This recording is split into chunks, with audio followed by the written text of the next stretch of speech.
What it do, what it do, what it do. It's your boy T Mo. Let's get straight into it. If your first time over here, subscribe to the channel, hit the it ain't much because of the steady work. So we'll get a little bit more of this and start getting a little more active. So let's get into it. Olympics. Let's get it, bro. Man, real. I can remember as far back as first Olympics I watched. Pretty much round table any gymnastics event you can think of being involved in something. Yeah, so many changes brought over sports teams that years ago. Now all of a sudden they're in competition and they're in talks with all the big teams now and everything. So first and foremost, I do not cover handball, field hockey, table tennis, none of that stuff. None of that stuff. If you came over here thinking now I'm gonna cover any of that stuff, but this dude actually gonna cover all this part of the Olympics. No, I will not. I will not. I only keep the real sports over here. So basically, all that matters to the U.S. and other countries because I am a fan of some of the other countries and certain events and stuff like that too. So I'll be putting my views not just on the USA but other teams that I other countries that I follow in certain events. But let's start off first. You know they always talk soccer, right? So let's talk about the women's soccer because they don't talk about the guys' soccer. Flat out, when it comes to the Olympics, the women get all the shine, and I'm absolutely cool with that because honestly, their games are more exciting than watching the guys play. I cannot lie. I'm not really a soccer fan, but I find watching the women play more entertaining than watching the guys play. That's just me. That's just how it is. So let's get straight into that. After winning against Australia yesterday, which was I thought going to be a lot tougher match than it actually ended up being, puts us in pretty much the round of eight, the round of 16, round of eight. We are out of group play at this point. I think starting today is where the elimination games are actually going to start happening as far as soccer goes. And US look like they're on their way to the medal round. I really hope they snatch up the gold. With all this new blood that they got on the team, man, it's really good. It's actually really good to see because it's just like the past two Olympics, man. The past two Olympics, no disrespect to some of the players that were there before, but you got Alyssa, you got Jaden, you got all this new blood coming in now, and these girls look hungry and they look energetic, and they definitely look like they ready to go the distance with anybody. That's one thing that I didn't notice in 2020. 2020, man, our women's soccer team looked ran down flat out. And 2016 didn't look so good either. So it's just like trying to get back into the groove of things and getting the gold. It's going to happen with this team. I see it already. You got two players that are under the age of 19 who happen to be the future of the USA national women's national team, and they're both phenomenons too. So yeah, be on the lookout for Alyssa and Jaden because they definitely gonna make their mark on this soccer game, especially on the international level. But one team that I see that's probably going to give us the biggest problems. Canada is is really strong. Canada is really strong this year, and it's like the women have always, for the most part, over the last Olympics, they actually were pretty good. Then I really kind of. I really kind of like threw a lot of stuff out of the window because COVID set everything back, but there's some things COVID can't set back. And like I say, Canada is definitely proving that they are here and they are ready to hang with they are ready to take down the world's elite. One team that I follow is Brazil. Brazil isn't they lost yesterday, and I think that they are out. I'm not 100% sure if they're out or not, but Marta was my favorite. Like out of all female like soccer players, which I don't really follow a lot. I know very far and few between. But Marta has always been my favorite since watching her play since like 2012. And wouldn't you know who won the pony? When I turned the game on to watch Brazil play, man, Marta gets kicked out. She gets a red card and ejected like damn near at the beginning of the game. So what happens is she was going for a cross kick. She was going the ball was coming across the field and she tried to kick it to the midfield away from the other team trying to score the goal. In the process of that, coming to her was a girl who tried to, head the ball in, headbutt the ball into the net to get the score. But Marta didn't see her coming. So Marta is jumping in the air, going full Luke Kane kick, and she grazed the girl on the side of the head. Thank God that girl kind of like saw it at the very last minute. Marta didn't see her coming at all because she was just focused on kicking the ball. But man, y'all got to see it. But boy, if Marta would have caught her cleanly, boy, that would have been fatality. I'm talking about blood would have been everywhere. She would have caught them. That old girl would have caught them cleats. So yeah, that was pretty gruesome. But yeah, her early part of the game, Marta gets kicked out, and this is more than likely to be her last Olympics anyway because she's up there in age. Think about it. She was playing I remember her playing in 2012, but she's been playing longer than that. Marta's got to be 40 something. I'm gonna have to look. Matter of fact, you know what? I'm just gonna look it up right now and see how old Marta is. That's a good question.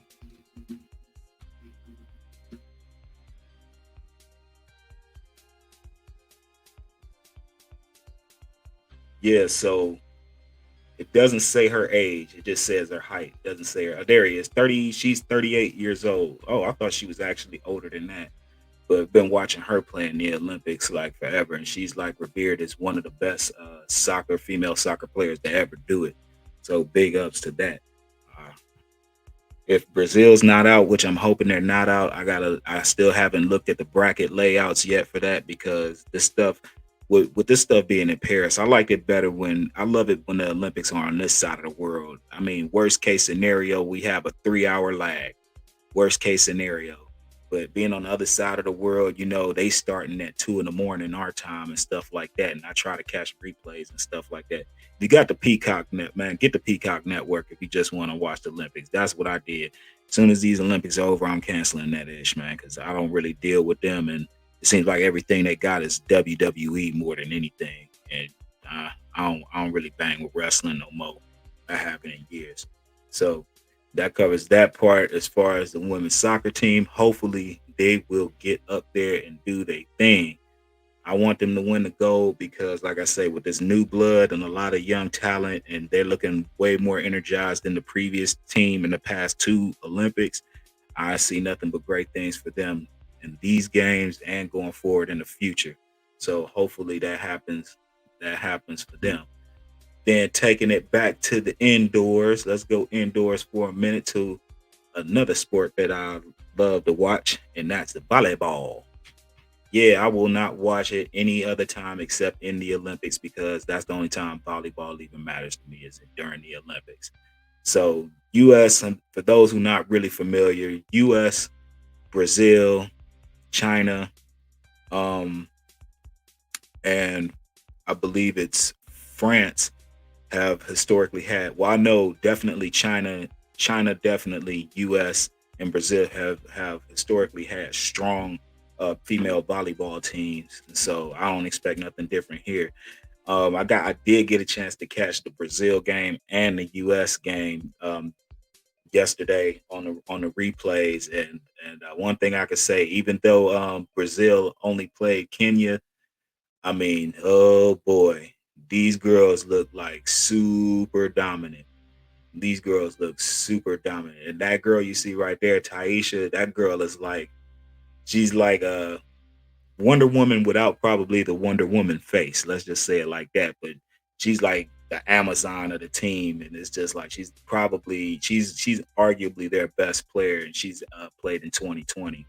Taisha's a beast, bro. She is a beast. She is a spike master and a master of misdirection on spikes. Um, Brazil handled Kenya pretty good, which I like I say, which I expected. What I'm hoping for to come out of this is for Brazil and US to end up in the finals. We are in two different brackets because we're Group A and they're Group B. Brazil is in Group B and United States is in Group A, which is let's see, us, China. It's us, China, and two other countries. Ah, dang it, man, I'm really slipping.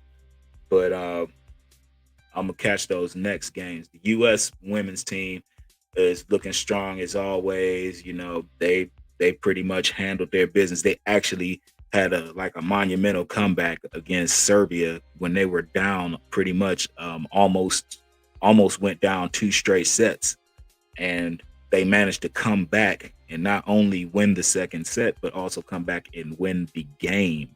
So they fought from behind. The U.S. women's team fought from behind to beat to beat Serbia. So that was a clutch game. And don't get it wrong, Serbia's women look pretty strong too. They are strong, but you know, the US is just too much experience. You know, they match the energy. Man, Serbia definitely matched the energy. They definitely weren't looking like slouches over there, but they matched the energy, but they didn't have the intensity that the US team has. And plus, after falling short in 2020, I think that we are on a mission to win that gold for the women's volleyball team. And Brazil is the only team that's going to probably stand in the way. So I think I'm predicting that the finals are going to be the US and Brazil on the women's volleyball side. I hope that's what it is. Um, every time these two meet up, it's always a great match, and it always goes longer than expected because they'll go like two nonstop minutes of getting the ball back and forth over the net before somebody either knocks it out or somebody misses the hit to return. But they've had battles in the past. You can look it up. They're on YouTube. But USA and Brazil have had great battles in the past, and shoot, I'm hoping to see one down the road in this Olympics for them two to go at it on this one because like I say USA definitely got something to prove after falling way short in 2020, and Brazil has got to try to reclaim their throne because they didn't win in 2020 either. So there's definitely going to be some get back time for both of these teams. So like I say, I just hope it comes down to those two in the finals. That's what I'm hoping for more than anything to come up out of that. And then I don't know how many of you guys keep up with boxing, but I've been watching the 155 division. Um, Omari Jones, there's this dude named Omari Jones. Y'all got to check this cat out. I mean, he had a fight against a guy from Taipei yesterday, and man, he handily beat this guy. But on a side note, this guy looks like he's pretty much pro. He looks like he looks pro, very much pro ready right now. You know, at 155, he looks like he ain't gonna hang with no Bud Crawford or nothing like that. I mean, but the guy looked like he's ready now to make a name for himself on the professional rank side. Omari Jones, and who this guy's got probably the quickest jab I've seen it throughout all the matches that I've seen on the tournament on the boxing side. He by far has the snappiest jab, and it's like at light speed. The guy's head movement is real good. He gets a little bit reckless, but I think in the Olympics, even if a pro comes in there, they're tending to get a little bit reckless because you're not fighting somebody who's a IBF, WBC, or WBA rank. You're not fighting like you're fighting a person from the country, but you're not necessarily fighting the best person in that country. To put it in another, to put it plainly, um, Amari Jones definitely has the stuff that it takes to get the gold in the 155 division. He's moved on to the round of 16, and I think I think they pick up on the third, on August 3rd. I think is when they pick back up. But I'm definitely gonna be watching his fights, his next, the rest of his journey, no matter where it ends. Hopefully, it ends with a gold in that 155 division. That's what I'm hoping for because this guy's got all the tools to be a real pro down the road and to make some noise in the actual professional sport of boxing. So I'm definitely looking forward to seeing what he got to display up next. So that covers that about boxing. Told you I'm gonna make this quick. I ain't gonna make this too long. I'm gonna just breeze through it because I do got some things I gotta get done today too. So I gotta get on it. And plus, I gotta, yeah, I played a little hooky today, so I'm gonna catch up on the women's finals, the women's solo gymnastic finals. I'm gonna catch up with that. I'm gonna catch that replay. I just saw like 2 minutes of it, and then I just cut it off, and I was like, you know what, I ain't gonna watch it because I'm about to shoot. I'm about to do this video, so I'm not even about to watch it right now. And I'm also gonna go over the USA basketball also today. The women are up on deck, and it's going to be a very interesting game because they, the women, definitely are all the way there. Nobody's going to beat them. BG on the inside, and they're like taller than everybody for the most part. With BG, you got BG and Stewie out there, and Asia Wilson, who is the GOAT, the MVP, all of the above. Pick your poison. She's all that.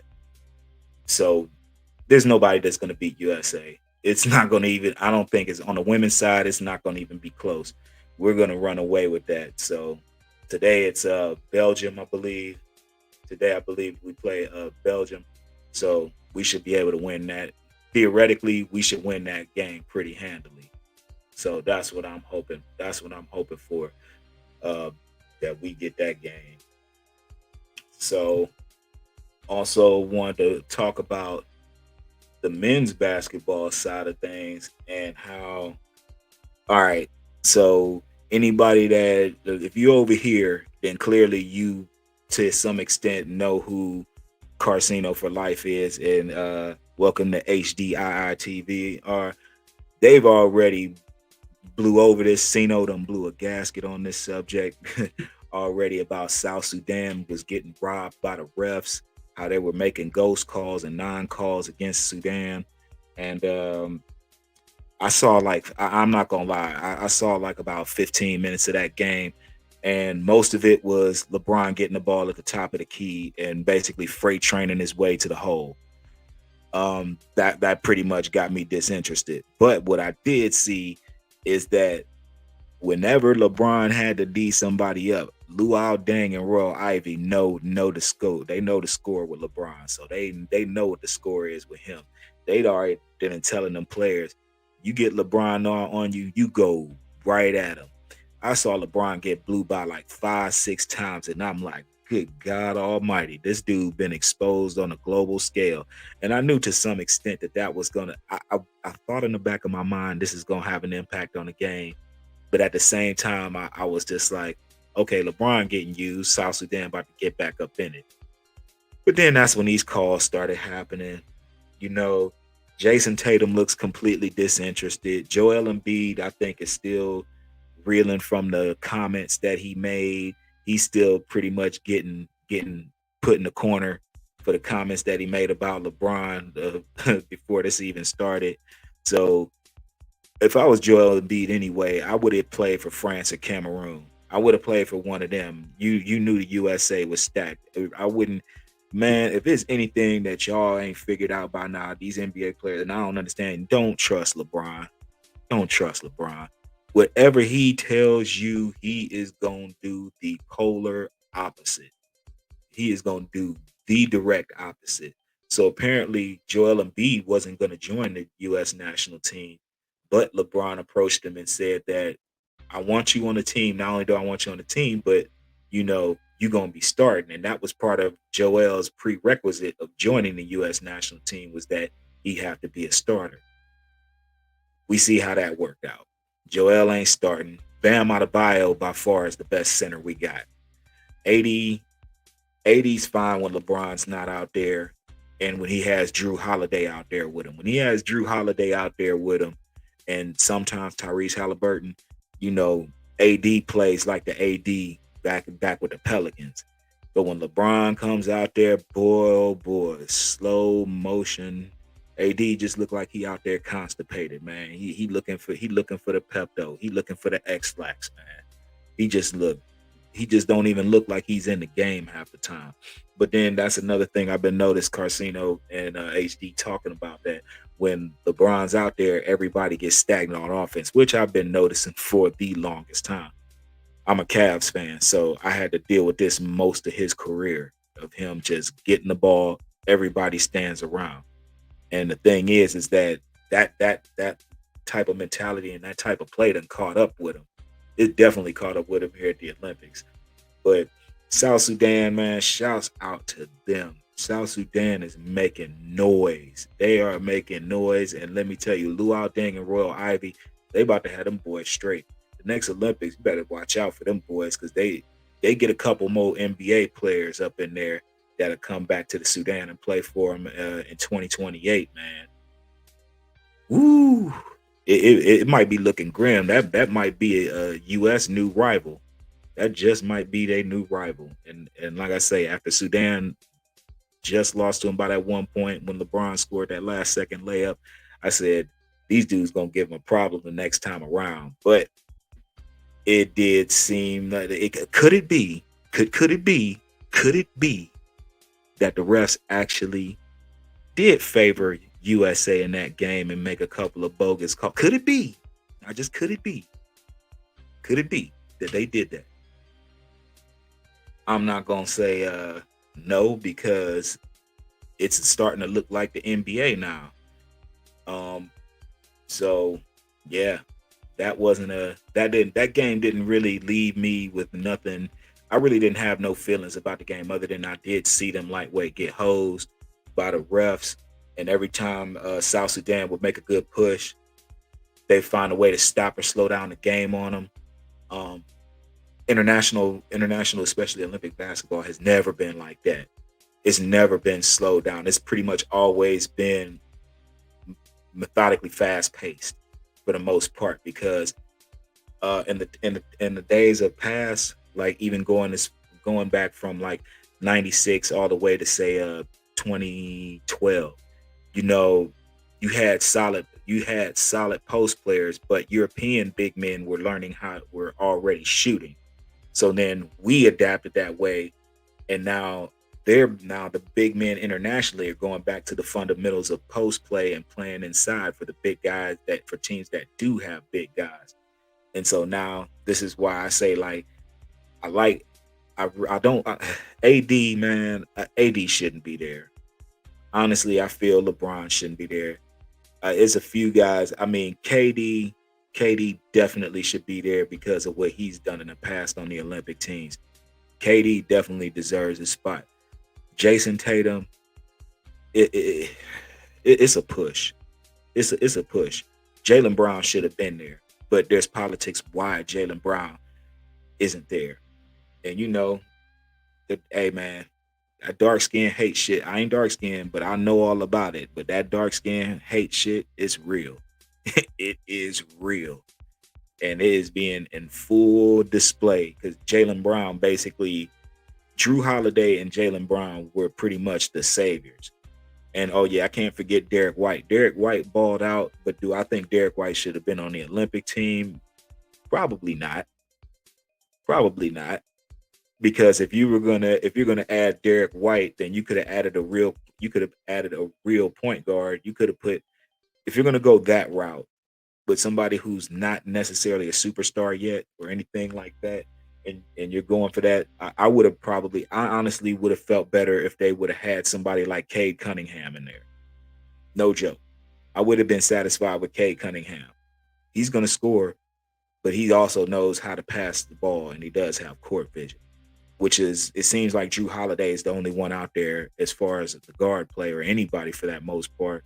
And KD kind of did it in the game against South Sudan, but basically Drew Holiday is the only true floor general out there. Everybody else you got out there are superstars that know how to play as a singular for the most part. This is what's missing. This is what's missing, and this is what's going to hurt our teams going forward. Is not having guys that know how to play team ball together. You can still be a superstar, but know how to play team ball. And I think that's something we still haven't been able to figure out in quite some time. And I think that's going to hurt us going forward. Do I still see the gold? Do I still see the U.S. getting gold? I can't lie. I just think somewhere along the line they're gonna slip up. I just think they are. And when it all comes down to it, and when they do, and if they do slip up, and when they do slip up, hey, I'm gonna be the first person with my mug saying blame James. I'm gonna be the first person with my mug saying blame James, because for the most part, he was. It's one thing to be able to call the shots on your team in the NBA, but to have a heavy influence on who gets to go to the Olympic team, that's never been done. Nobody's done that since Jordan. Let's keep it real. Nobody's been able to do that since Jordan. That's why, in my opinion, I felt Isaiah wasn't on the '92 team, and he should have been there. He definitely should have been there. They should have got rid of. I don't care. And HD, you my boy and everything, but damn Christian Laettner, damn Christian Laettner to hell, damn him. You should have gave that spot to Isaiah. We had Patrick Ewing, David. We had Patrick Ewing, David Robinson, and Alonzo. No, we had David Robinson and Patrick Ewing at the centers. We didn't need nobody else. We didn't need no other big people or even power forwards for that matter, because nobody was really sizable enough with us. Isaiah should have been there. Point blank, period. That's just my opinion. That's how I feel about it. Isaiah should have been there. So, all right, we're gonna move on from the basketball, and we gonna go to something that's gonna be just a little bit touchy. And I'm not gonna lie, not gonna be I'm not gonna be nice about this next subject at all. And this will hurt the Olympic Games going forward, and this will definitely affect a lot of countries' viewership, especially with real strong religious beliefs. And some teams just might say that, hey, well, if this is how it's going to be, we'll pull our country out.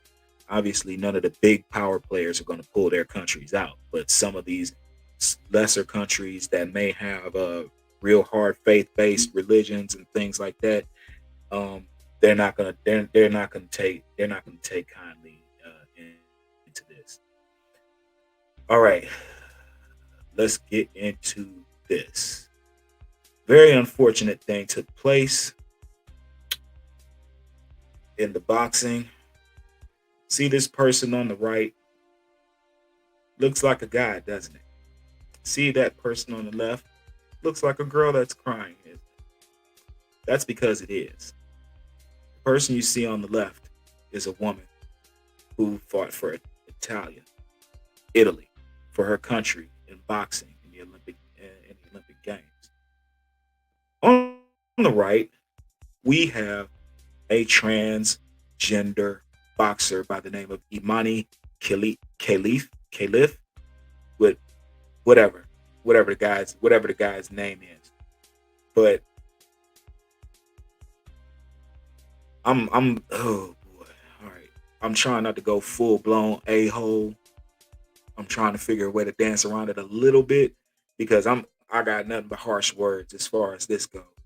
This shouldn't be taking place at all. I'm sorry. Men are men and women are women for a reason. And if you're gonna bring that transgender shit into these games, this has to be they need to have their own Olympics. Period. Because the truth of the matter is, all these transgenders that are getting into sports are men that couldn't hack it as men, so they go into the women's sports. Thanks a lot, Juana man.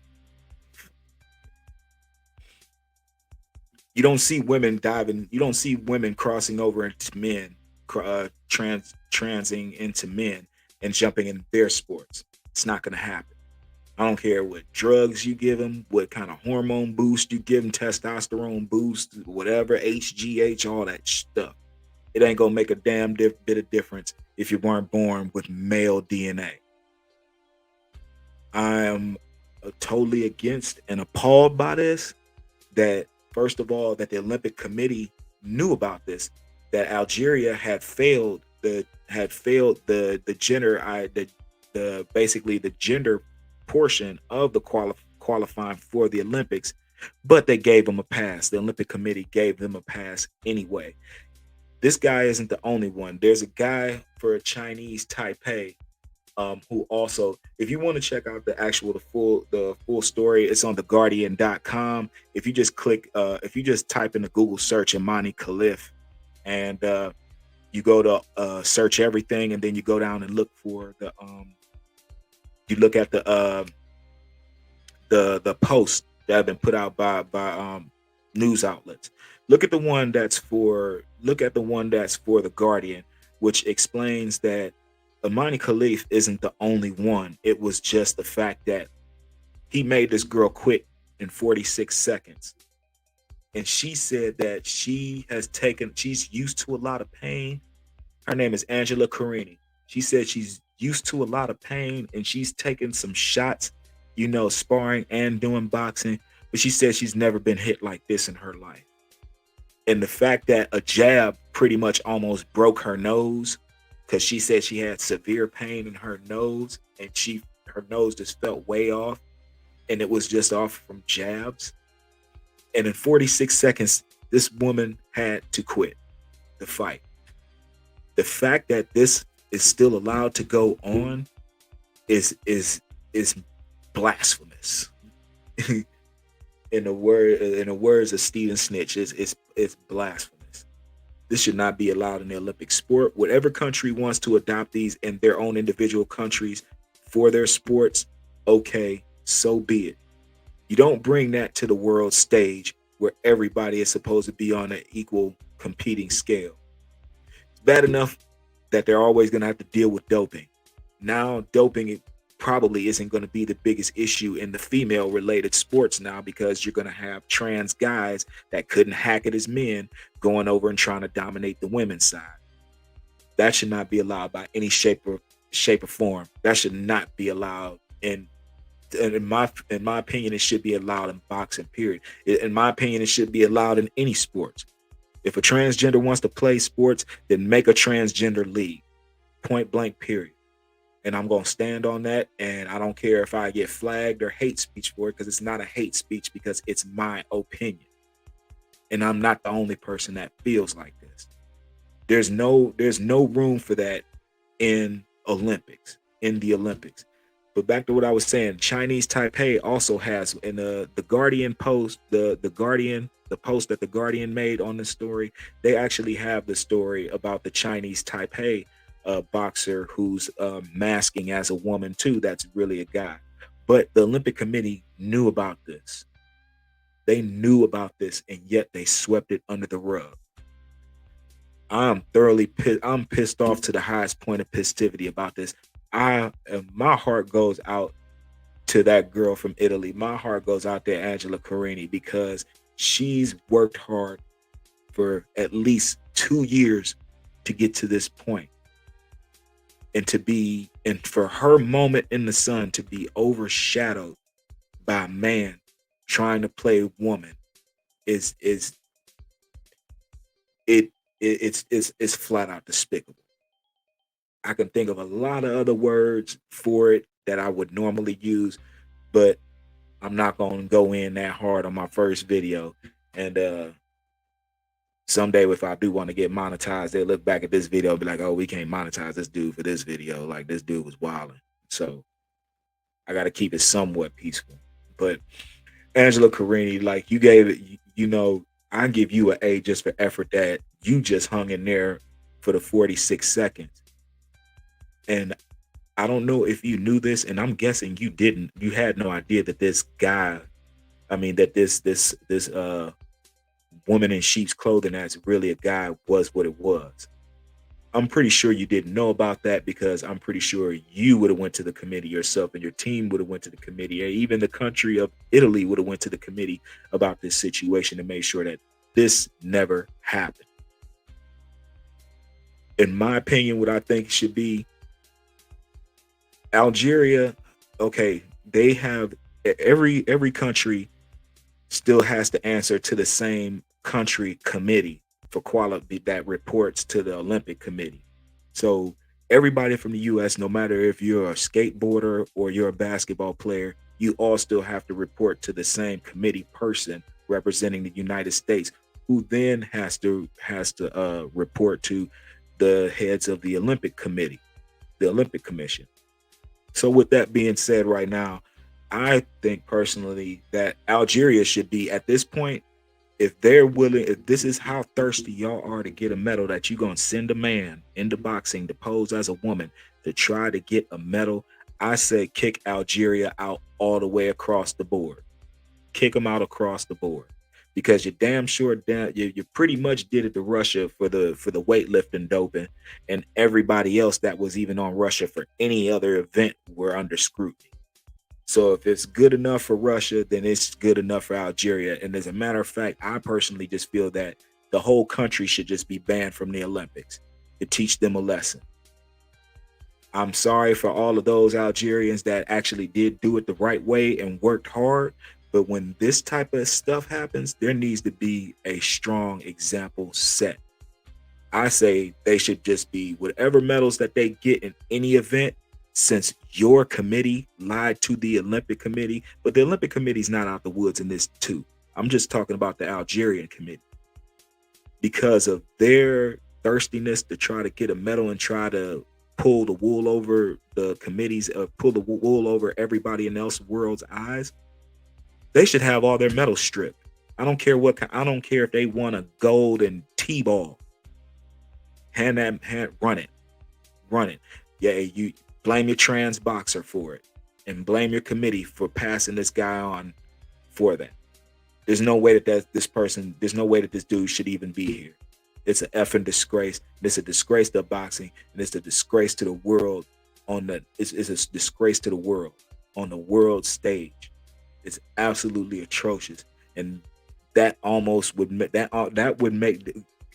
Oh my God! If I was on imagine if that's you have a sister or a cousin or a niece or something, and she's on the team, and she made the Olympic trials, and then she has to, and she's worked hard, she's bust her butt, she's bust her ass for 2-3 plus years to get to this spot in the Olympics, to get her moment to shine, only to find out that the person standing across from her ain't another woman.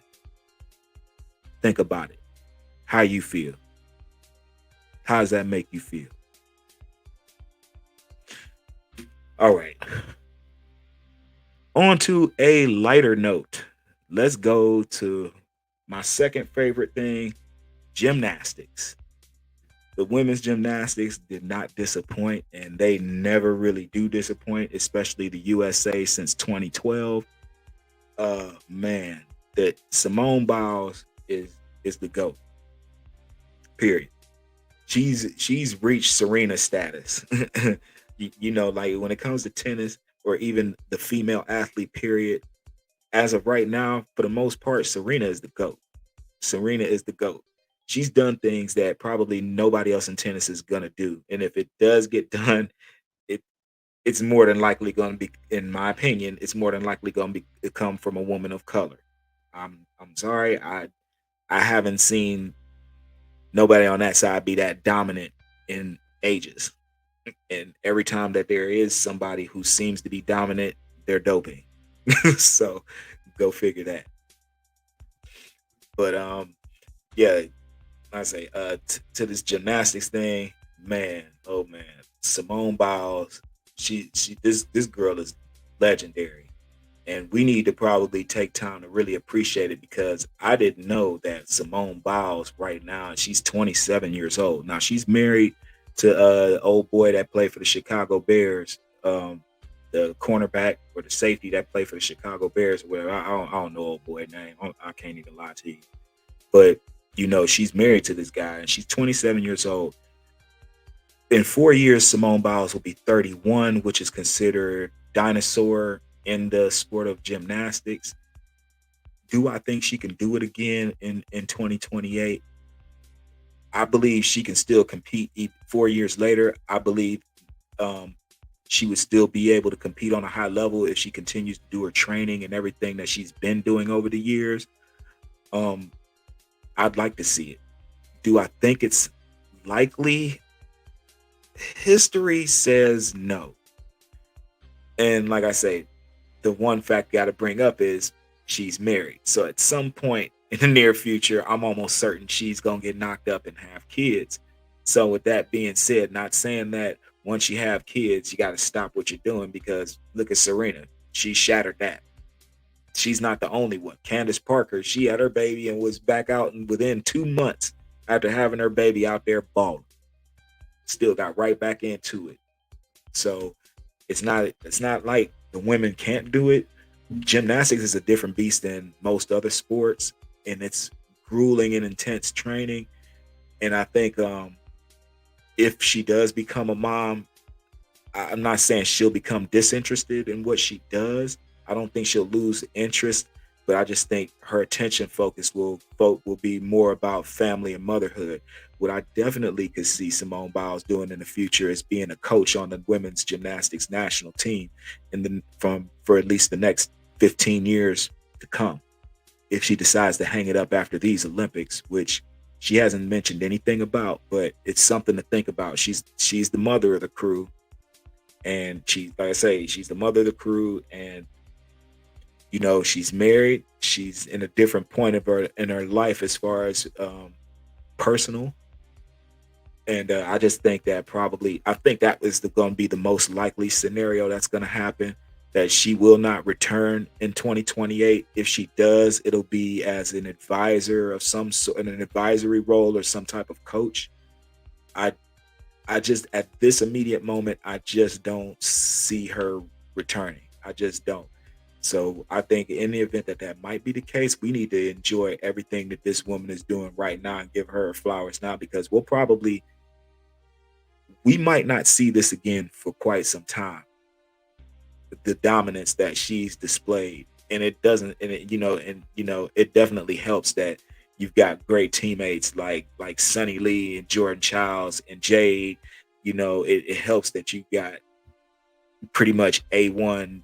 You got A1 compadres. So it's not like if Simone Biles was to call it quits after these Olympics, I'm very confident that the team will be just as great in 2028.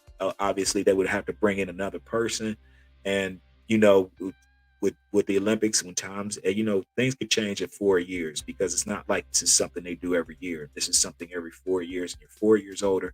Things may have changed in your life, priorities may have shifted, and things of that nature. So we got to keep that in mind too as well. So I think going forward, the U.S. women's gymnastics team is going. They're going to be all right. They are going to be all right. If Simone calls it a wrap after this, they'll be all right in 2028, because I think Sunny Lee will be the captain of the team then, and then she'll pretty much be the mom of the team, either her or Jordan Childs. I more so see Sunny Lee being the leader of the team, because she's already done this a time or two already. So I think that she'll probably be the person that'll fit that role if Simone is to step down and not continue to pursue 2028. Um, the one last thing that does have to be mentioned about this is that 2028, if I'm not mistaken, 2028 Olympics are going to be in Salt Lake City. If that is the case, then they will be in Salt Lake City. I don't see why Simone wouldn't do it, considering it would be in her home country. The travel won't be as hard. The travel won't be will be a drop in the bucket. But like I say, the question really is that 4 years from now, where is she going to be um, personally? Is she still going to have the same? Is she still going to have the same energy for it? Is she still going to want to, have the same desire and the burning inside to want to go and do this? Or, will she become a mom and be like, you know what? I'll take a role, but for me to go through all this all over, for the next 3 years, I have a baby now. If my family comes first, I can totally get that, and I could see that happening if, in the event, like I said, she gets knocked up, and I think it's highly likely. That's just my personal opinion. That but shout out to the women's gymnastics team for once again as a group competition gaining gold medal. The individuals are going on right now as we speak, and I'm gonna probably do a review on that later, along with the basketball game as well. So I'm definitely gonna have my hands full on playing hooky today, but might as well make good use out of it. But shout outs to the women's national team gymnastics, man. They are legendary, and they will continue to do legendary things. But on another note, something else needs to be said about the future. And The future of women's gymnastics definitely is looking good for us, but I see a new dawn rising with the women's gymnastics, and I see a new rival for the U.S. and it's Brazil. The Brazil's women's national, the Brazilian women's gymnastics team reminds me of when the U.S. had it. I think it was 2012 where we had Gabby Douglas and Simone Biles. It's something legendary. It's just these girls are on a whole nother level, and they're like light years apart from other countries that I've seen so far. And the only reason why these girls didn't win the gold medal, I mean, the didn't win higher than a bronze, was because of slip ups that have happened during their previous days and routines, adding up to the finals, the team finals. They had a couple of mishaps that kind of put them behind, like stumbles and falls that put them behind. It was outside of that. It was pretty much smooth sailing for them. These girls are pretty dangerous, and one thing to take away from yesterday, the finals yesterday was to see this girl to this the second girl from the right. Her name is Flavia. Oh goodness, what's her name? Because nice, I can't pronounce her last name. Dang, oh boy, I need to learn Portuguese. Yeah, Flavia Saraiva. Saraiva. Flavia Saraiva. Yeah, okay.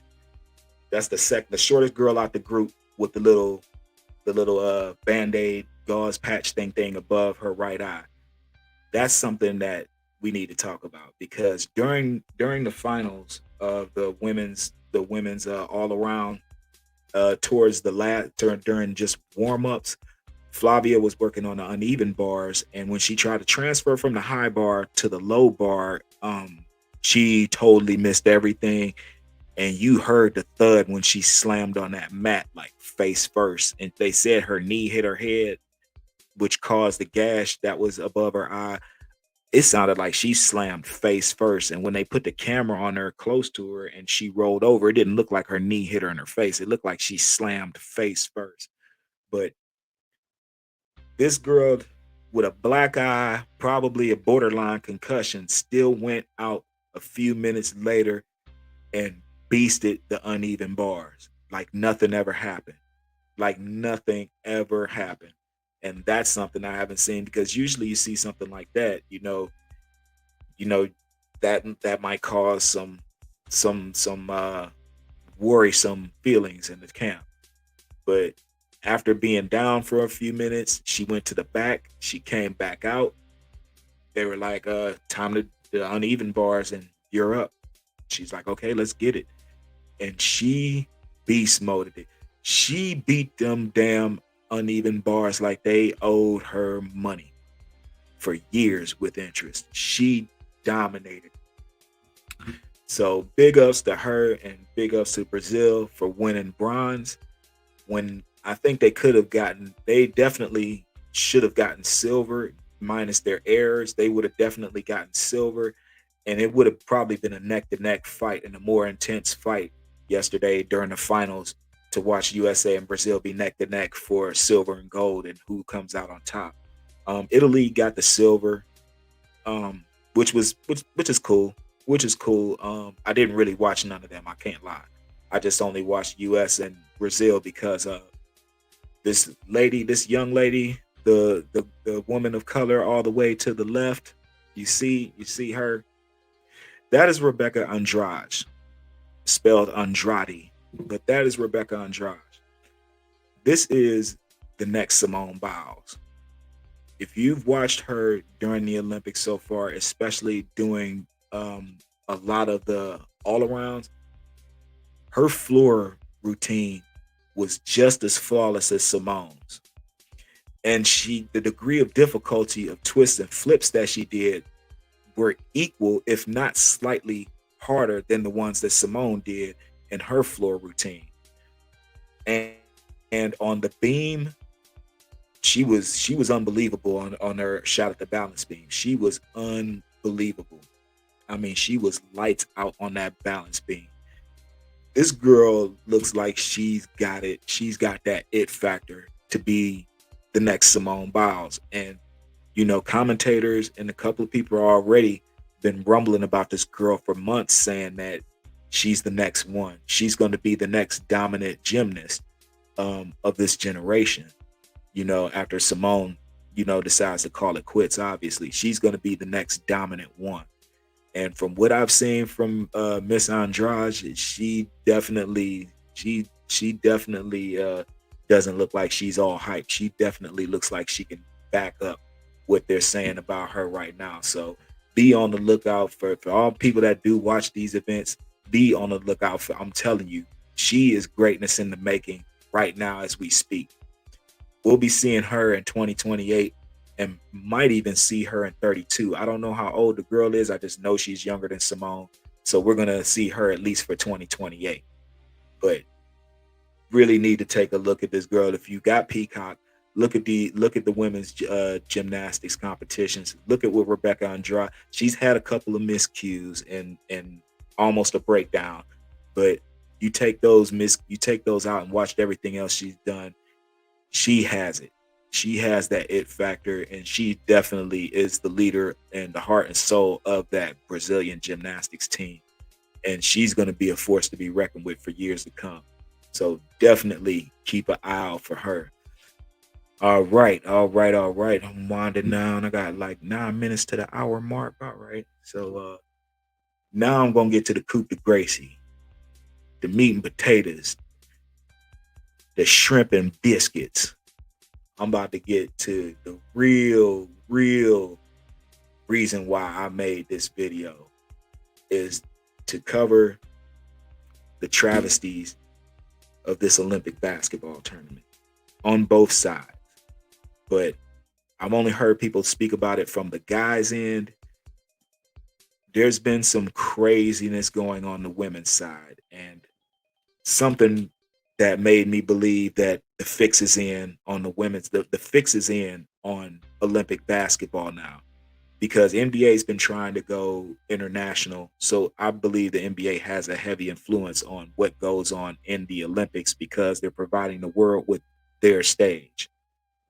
So to me, it's never been a question of referees' influence on games in basketball in the Olympics. To me, I haven't seen anything that was questionable as far as the U.S. is concerned. This Olympics, I'm starting to see something. I'm seeing things a little bit differently. And like I say, on the men's side, like I say, if you want to hear about what what people saw on the men's side, go to Casino for Life, go to Welcome to HDII TV. They covered it enough. I'm not going, brush back over that. I'm here to talk about the women's side and the biggest travesty that was bigger than the US South Sudan game. That was a way bigger travesty. I'm talking about the game between Puerto Rico and Spain that took place yesterday. Puerto Rico is in Puerto Rico. I've never, on the women's side, Puerto Rico has never even made it this far in Olympic basketball play. They're usually the team that's done by group play. They're usually eliminated by the time the group rounds are over. They're usually the team they're always pretty much the team that never makes it. I've watched Puerto Rico's past two games, the game yesterday against Spain, and also 2 days ago on Sunday, or 3 days ago on Sunday when they played Serbia. And Serbia Serbia had a 21 or 18 point lead going into the fourth quarter. And wouldn't you know, Puerto Rico battled all the way back to only lose by 3. Got it as close as 1, but then lost by 3. And that caught my attention because I'm like, wait a minute, Puerto Rico is actually competitive this year. So I actually watched that game, and then I was like, I got to catch their next game, because I've never, like I say, I've never seen Puerto Rico be competitive in any shape or form as far as Olympic basketball. They never make it to the round. They never make it past the group round. They never have. and as far as I've known. But this Puerto Rico team has a lot of heart, and they're very they're for to be undersized. They are very skilled. They are very supremely skilled to be undersized, and they're led by their point guard who's actually played in several Olympic games, and she's 38 years old. Maria Rosado, number 5, their point guard. She's been pretty much their she's been pretty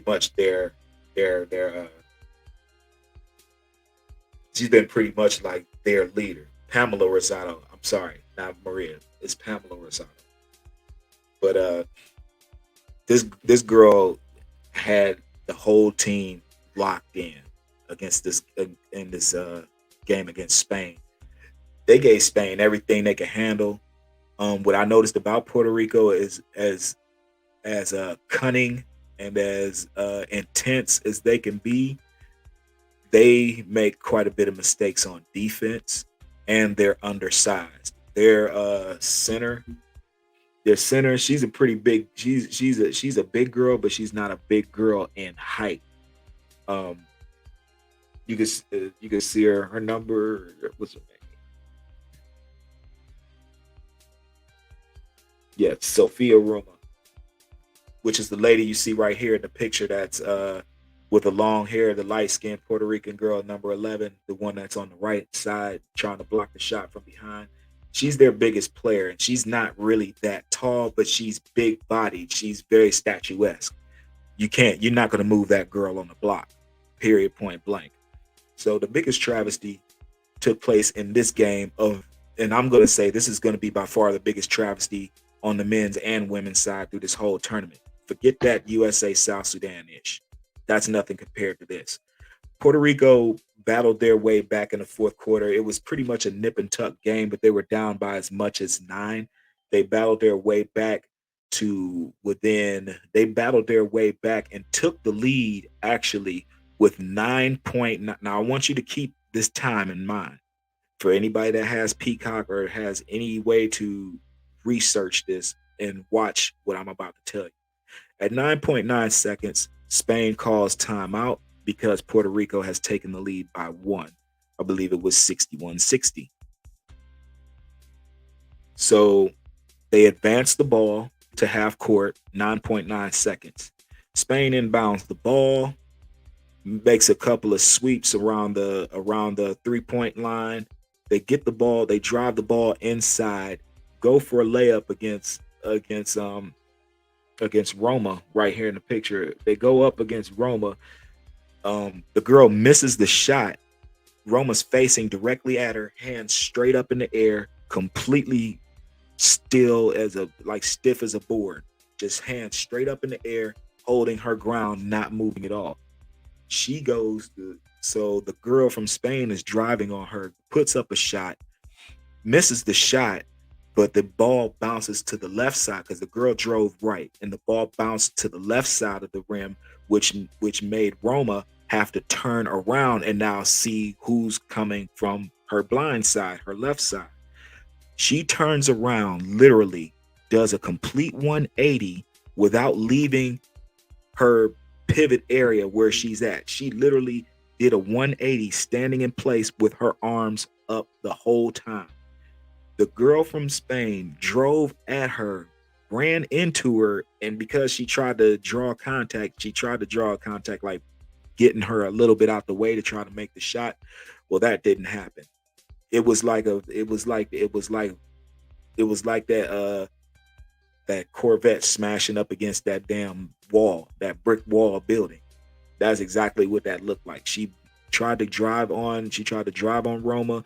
She went up. Roma just stood straight up. She didn't jump, didn't move, just hands straight up in the air. The girl bounces off of her, misses the shot. Refs blow the whistle for a foul. If you look back at that, and remember, 9.9 seconds is the key time here. Take a look at that. From that section on is where the tomfoolery began with these refs. So the whole coaching staff has their hands on their head, and they're like, did they really just call that? And I'm even looking like I jumped up off my couch and was like, wait a minute. Did they just call that bullshit? Did they really just call that bullshit? Like, this girl had her position the whole time, and the refs called her for blocking. When she held the block, she held her position. She did not move one iota other than to do a 180. And she still stayed in place when she did that 180 with her arms straight up in the air. You think that was the biggest point? That was the biggest tomfoolery moment? No. Because after Spain goes to the line and hits both of their shots, Puerto Rico uses their final timeout to advance the ball to half court. So during the timeout, you hear them talking, setting up a play or whatever. Then they come back, they inbound the ball, and they inbound the ball to what's the girl's name? They inbound the ball to Guarantes, Arela Guarantes. They inbound the ball to her. And anybody that knows any bit of basketball, especially on an inbound pass, if you're pressing the defender, you have to give the person catching the inbound pass, unless you're going to intercept it, you have to give them a foot to at least be able to try to make a move. You cannot jump right in front of them body first and impede their progress. That is called a defensive foul. You're not allowed to do that, to make that type of contact in any point of the game. That is a defensive foul. That is a blocking foul. So Arella, excuse me. So Arella Guarantes gets the inbound pass, takes all but a step and a half with the ball. She's body bumped and almost backcourted. Time runs out. No defensive foul gets called. Guarantes is sitting there with her hands like palms open, like, where's the foul? Even her team, one of her teammates was looking at the ref. Maya Hollingshed was looking at the ref like, yo, what the hell was that? Where was the foul at? They did not call that foul, and this is why then I looked at that and I said, they just really screwed Puerto Rico. I said, if this would have already been in a knockout round, I would have been pissed. But the simple fact is still group play. Puerto Rico has to win their next game or they will not advance. And I still think even if they do win their next game, considering that they lost 2 in a row in their group play, I still think that even if they win the next game, unless they have just a complete blowout, I still think they're not going to make it. I still don't think they're going to get out of group play, which means that this is just a tragedy. This really didn't have to happen because the refs wanted to take over the game. It would have been nice to see Puerto Rico, considering what they've been through in the past 2 years. It would have been nice to see something good come out. Something good. And they were shafted by the refs. And it wasn't a shame. It was a goddamn shame. It was probably one of the worst calls, then turned around and non-call sequence I have ever seen in my life. Male or female basketball. It was the worst bullshit call and then non-call sequence I've ever witnessed in my life. And I don't think I'll probably, no, I might see it in the NBA. I'll probably see it, especially if the Lakers are involved. Lakers would be the most likely culprits involved on something like that. But I digress. Puerto Rico deserved better than what the refs gave them yesterday, and I think that needs to get looked into. I think a more thorough process. I don't know what the process is for the qualifications for making bad calls or just to be a referee on the Olympic Committee, but I'm going to give them the same smoke I give the NBA referees. If you make bogus call, that need to come out of your check because it's going to start making you tighten up your game. And also because replay is only going to take a butt so far. But if you one of them old, but we still got a lot of them we still got a lot of them old school referees that still don't like being talked to at all or approached at all, unless you're LeBron James, and it's fine. You can approach and say whatever you want. But we still got some Dick Pavettas, and we still got some. I forgot the dude that used to get into it with Sheed all the time, and Sheed was about to beat the brakes off of him in the back dock after a game. I forgot what referee that. Somebody will tell me. HD will probably tell me about it. But either way it goes, I never seen something like this ever happen, and it's such a fast sequence. And these girls were robbed of an opportunity to possibly advance for the first time ever into field play and out of group play. But because the refs figured Spain is the more promotable team, we got to give them a pass. So the game went from being 61 to 60 to just losing the game, period. And like I say, it was devastating. And those girls were devastated because I think the most likely scenario is, even if they win, unless there's two more group games left, Puerto Rico's not going to make it out of group run because they lost two games already. They lost to Serbia when they came back from 21 and lost by 3. And then the refs hosed them in this game against Spain. And I think it was just completely bogus and completely unfair. And these refs need to start getting doc pay for blowing these calls, man. And I feel the same way about the NBA too. They need to start, these refs start making these bogus calls and costing games because of their personal agendas. No, these refs need to get fined for that. You can't talk about the ref and get fined, but the ref can make a bad call and still get all his paper at the end of the day. Or the ref can have a wild hair up his ass and give a dude a tech or even throw him out the game, and he still gets to sleep good at night and gets a full paycheck. Come on, man. Make it make sense. All right, wrapping this up now. Shouts out to welcome to HDIITV, Carcino for Life, Damn D POV, Damn D everything else. My boy Bolo. Check out Bolo VNR 2.0, and also Bolo VNR regular channel. Shouts out to SBK. It's just ETV. Y'all check them out. Joe Delaney. Hey, I'm gonna start sharing more of Joe Delaney's posts, because I think that for those that are looking on a personal journey to on a going on a journey of physical fitness, to go from one extreme to the other, I think it's very inspirational. And Joe has pretty much, you know, went from being one side of the spectrum to the other, and she's very inspiring. So I'm gonna start putting more of her stuff on my on my page, because it's very inspirational. Also check out, oh yeah, and also every Friday at 8 o'clock, man, check out It's Just ETV and SBK, man. I mean, it's almost like the lounge. It's like it's almost like chilling at the little corner bar where you meet up with your same folks every week. You know what I'm saying? No drama, no BS. You ain't gotta worry about walking out and getting shot, none of that crap.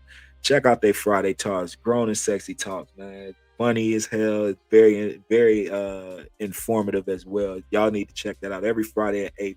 It's Just ETV and SBK. And let's see, shout out to obviously KB, uh, Double Speak, Mr. 86K. Uh, dang, it's too many of y'all to mention, but I gotta make sure that I end it. Last but not least, sub up to TCAT, the Commission Art Diva, for the best thumbnails, AI work, video shorts, whatever you need. TCAT got it. I also share and advertise her postings, that she has daily inspirational posts along with It's Just ETV. They both have daily inspirational posts. You guys really need to check that out on their pages on shorts. Once again, that's TCAT, the Commission Diva. The Commission Diva, the best. Oh wait, I gotta say it like SBK, the very best in the business. TCAT, the Commission Art Diva. the commission diva. All right. I'm about to get up out of here. I'm about to catch these replays before I have to start doing life stuff for the day. So everybody have a blessed one. I'll probably make another video for later going over the basketball game and going over the individual gymnastics finals. So everybody be peaced out.